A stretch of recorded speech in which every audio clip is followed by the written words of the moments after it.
Hey everyone, how's it going today? Coach Alvarez here, back at you with another episode, Coffee with Coach. Hope you're up doing well. Got the mind in the right place. If not, as always, let's put it in the right place. So, still sharing part of this video that I've been sharing the last couple days, Becoming Unstoppable, featuring Tia Claire Toomey. All right. So, what I want to talk about today that I've been listening to, man, there's so many good things in this video, man. So I had to take notes, and I want to break it all down into pieces and stuff like that. But again, if you're just hopping on and you didn't hear yesterday's episode or Saturday's episode, I'm listening to Becoming Unstoppable, featuring Tia Claire Toomey, which is a CrossFit champion, current CrossFit champion. It's on the Real AF with Andy Frisella channel, YouTube. Okay, so the YouTube channel is Andy Frisella, and it's the Real AF podcast show. All right. So in this episode, she's going through all these different processes of her career and what it took, to get to where she's at today. And I can relate to this. All these different things in here I can relate on so many levels. So one of the levels I want to relate to. She talks about being happy with second place. Okay, so what does she mean by that?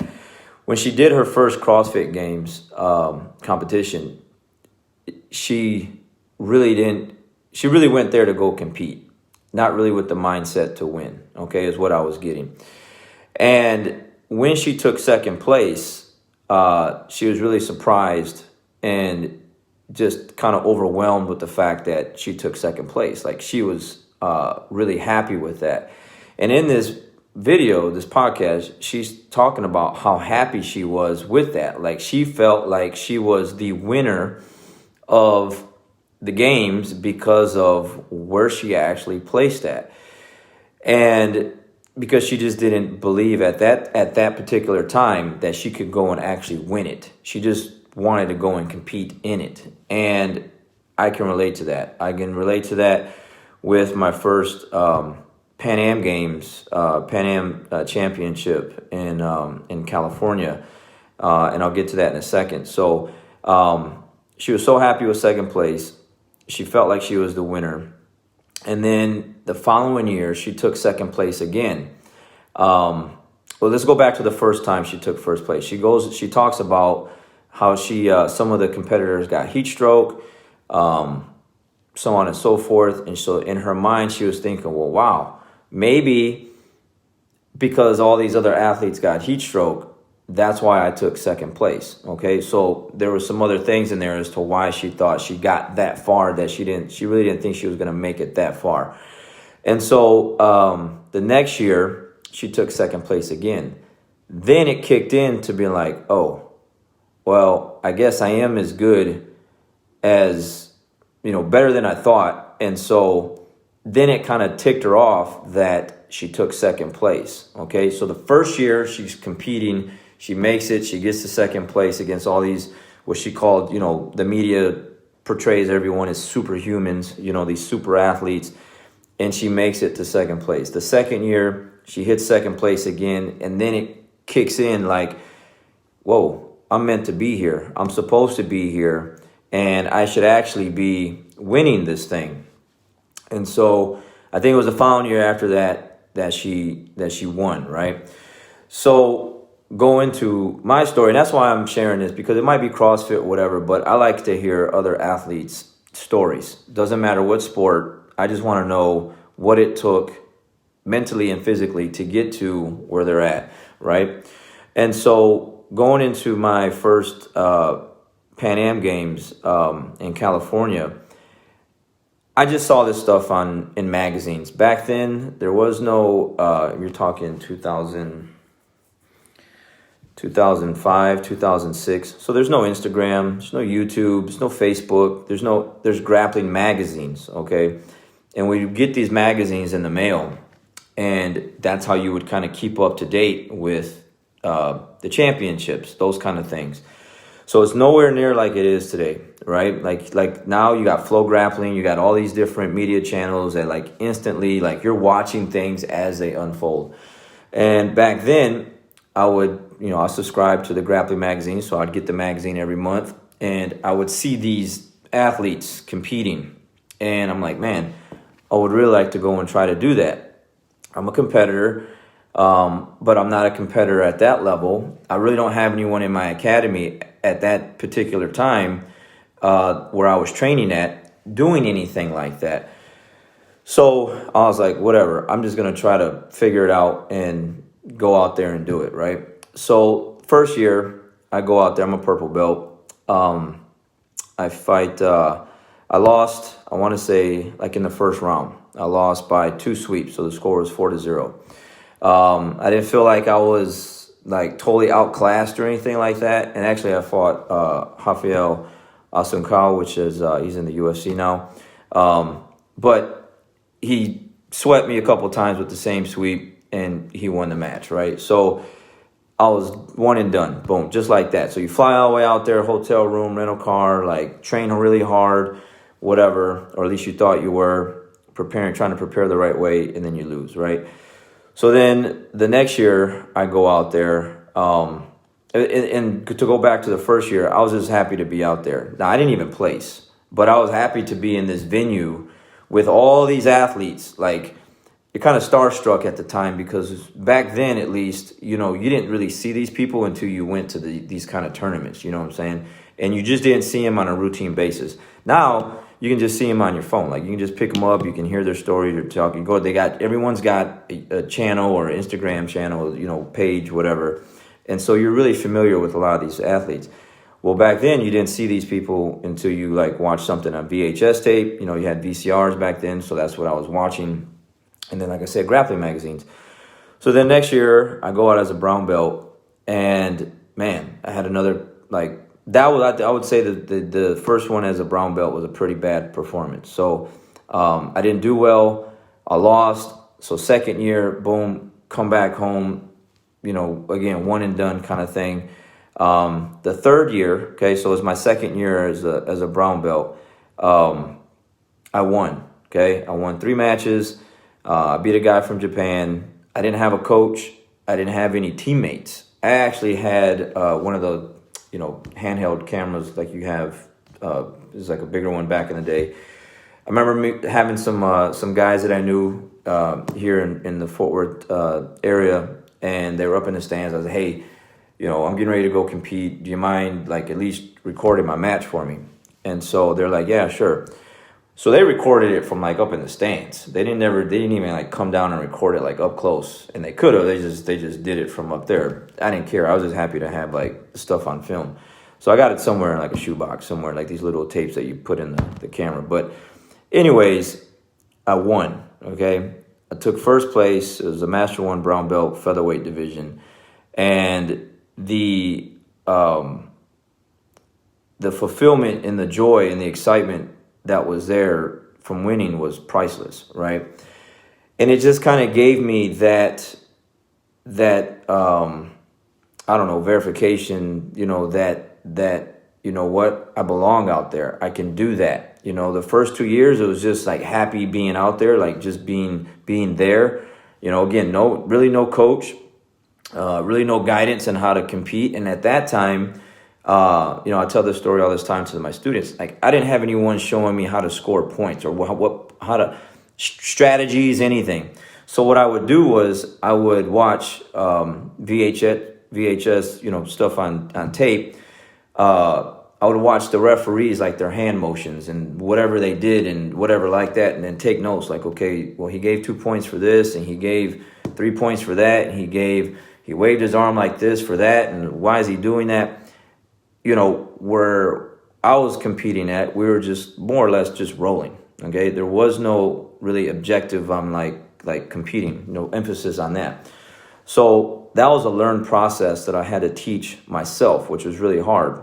And over the years, I've gotten obviously a lot better at that. And I make my students do that now to this day. I'm always quizzing them what the score is, what the points are, teaching them those kind of things so they don't have to go through what I went through.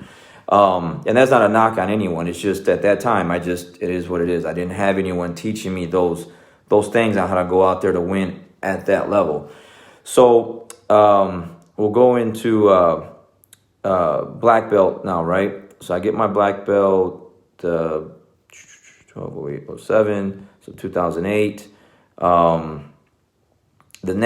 In December of 2008, I think, I don't know though, was it March? Anyways, I go out to my first black belt Pan Am competition, and I took second.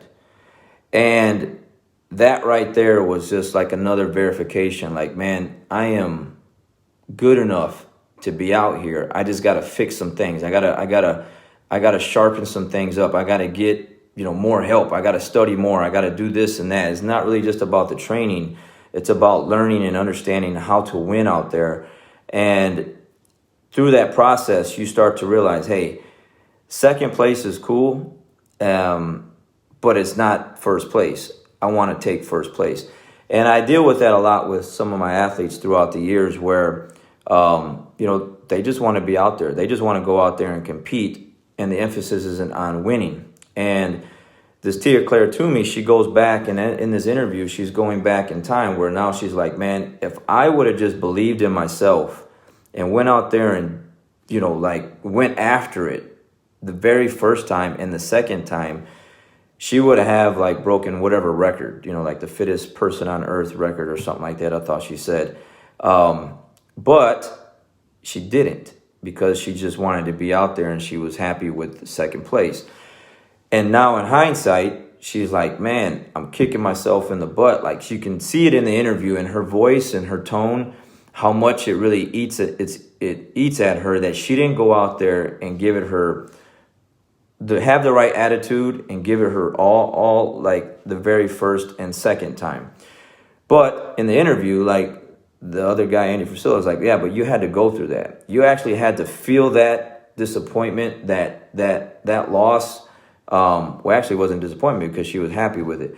The second time, it was a disappointment, right? So you had to feel that loss. Those losses, unfortunately, everyone has to go through, pushes you to say, you know what? Yeah, no more losing. Enough of this. I'm gonna take it to the next level, and when I come back, I'm coming back to get it.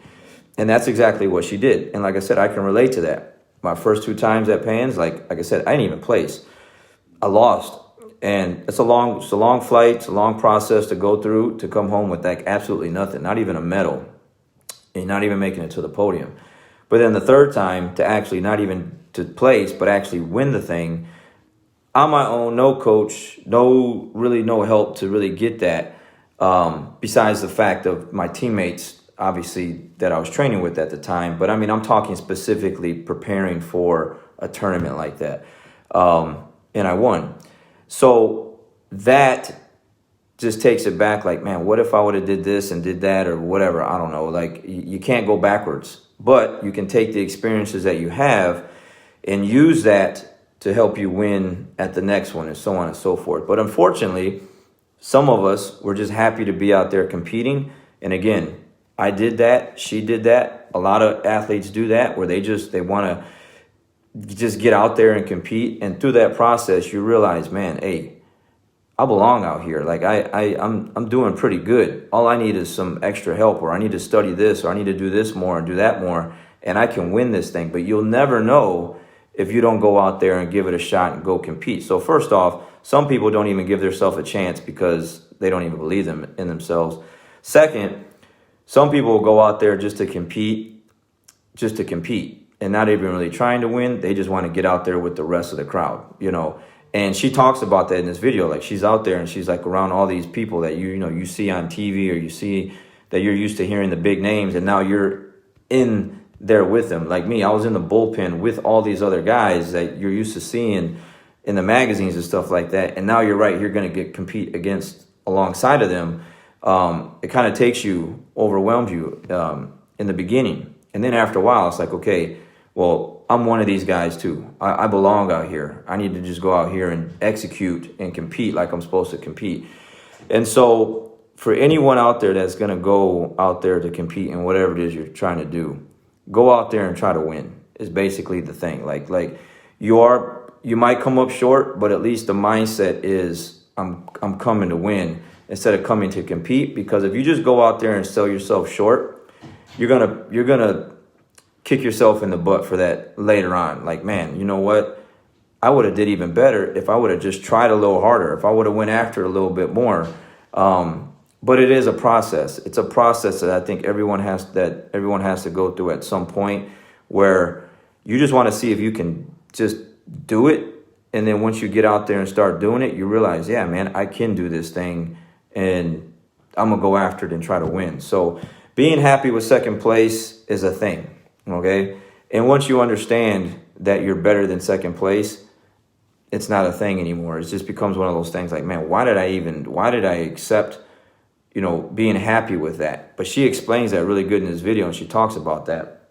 And then later on, she's upset that the fact that she did that to herself, because she could have like this record right now. But, you have to experience that. And unfortunately, some people don't want to experience a loss or failure or disappointment.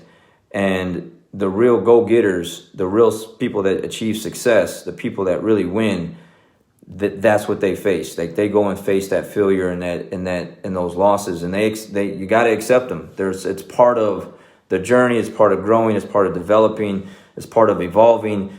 You cannot get better unless you're actually taking some L's along the way and having some difficulties and some failures. So it's really good stuff. Again, I can relate to this stuff on a lot of levels, and I appreciate these kind of things that I'm listening to, because it just brings me back to some of the things that I went through, and I just wanted to share that with you guys today. So, for those of you that compete at the highest level and have been out there, you guys know already. And if you haven't yet, then this is kind of the process that you will have to go through.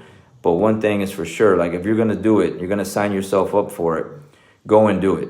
Like, go get after it all the way. Like, don't sell yourself short. Don't do it like just to, like, hey, I just want to experience this, because I have had students do that where, they flew all the way out to California, man, and they really didn't even give themselves a fair shot, because they just wanted to be out there. And before you know it, you're out there with at least back a few years ago, they would give you a grappling magazine, Gracie magazine, and you go get some acai and sit in the stand, and then you're watching the rest of the competition for the rest of the weekend. So if you do that, if that happens to you, let it be because the other person was just better than you that day, and you came up short, versus selling yourself short, not believing in yourself, not really training like you're supposed to train, and not really going after there trying to win. If you're going to do it, go to win, not just to compete. All right, guys, I'll leave it there. I got more stuff to share off of this video. We'll get into that tomorrow. So catch you guys on the next one. Have a great day. We'll see you.